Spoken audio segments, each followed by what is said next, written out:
Training, Dr. Blade Nzimande, about his announcement yesterday. Doctor, you're talking about students' violence on campus. There are potential protests today. But how do we move forward before I talk about actual interruptions to students who are meant to be writing, getting through those final years? Talk to me quickly about the way forward, because it seems as if students are not happy. Well, it doesn't seem, they are not happy with your announcement. You know, Sam, we also as a country have got to ask hard questions.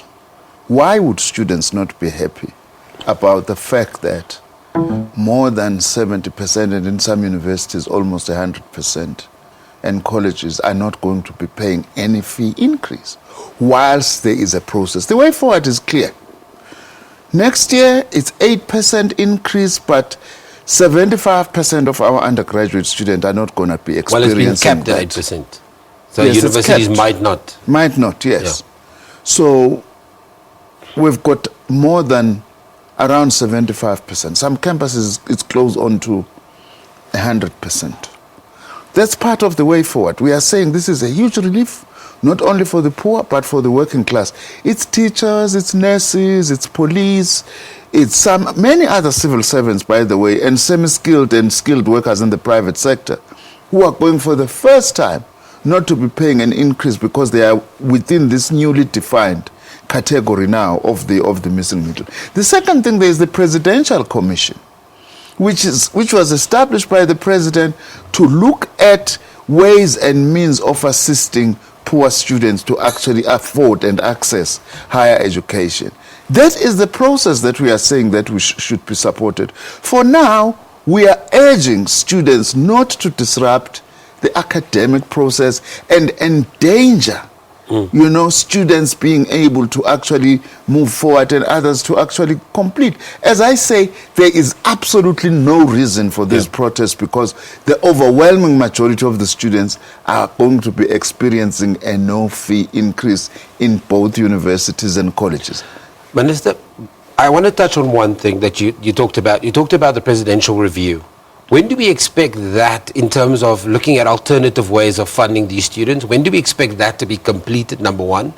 And number two, while we are talking about up to 75 and maybe 100% in some cases, who would administer that policy to make sure that those kids or those parents applying for it in actual fact fall within those two categories that you talked about, the poor and the missing middle? How would we make sure that the right students get to have access to no-fee increases? Between now and the end of the year, that's what we are going to be doing. The universities are going to be looking into that, setting up ways and means of establishing that. We are there as a department to support that. NSFAS also, where required, will be there to actually advise, so that we make sure that we are able to deal with this. But it could be flawed, Minister. Well, there may be challenges, but we can't just say up front that it's actually going to be flawed. Let's go and work at it, and all of us be prepared that it must work. We can't just go there negatively and say it's actually going to be flawed, so that we are able to address this issue. That is where student leadership, as far as I'm concerned, should actually be focusing on.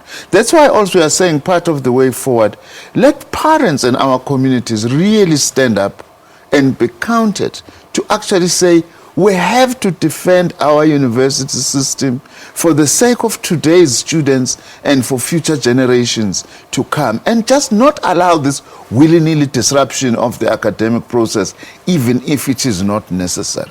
And that review process on alternative sources?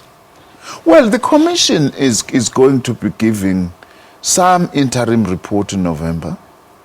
But the plan then is that it must actually finish its work by June, give a final draft with the aim of actually closing out around August next year. That is what the president has now given the extension to the commission to do its work, because it's a very important commission. And we've urged everybody with ideas on how to fund higher education for the poor to go to that commission. It's a very important way forward.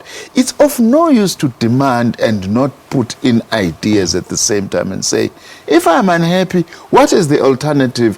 What is actually to be done? Like now, the way it's happening is that even before I made this framework announcement yesterday, already there were those who were ready to actually go out and protest. As I say, it looks like whatever I would have said yesterday. But we are saying to those who can listen and to those who understand, the positive impact of yesterday's announcement is huge for the benefit of poor students as well as students from the middle class. Minister, we're about to take an ad break. When we come back, I want to talk to you about these reserve funds that the students are talking about, and that they also blame the department for being slightly tardy in finding alternative resources to make sure that there's no increases. We take an ad break. You watch your Morning Live. Don't go anywhere. We'll be back with the Minister after this.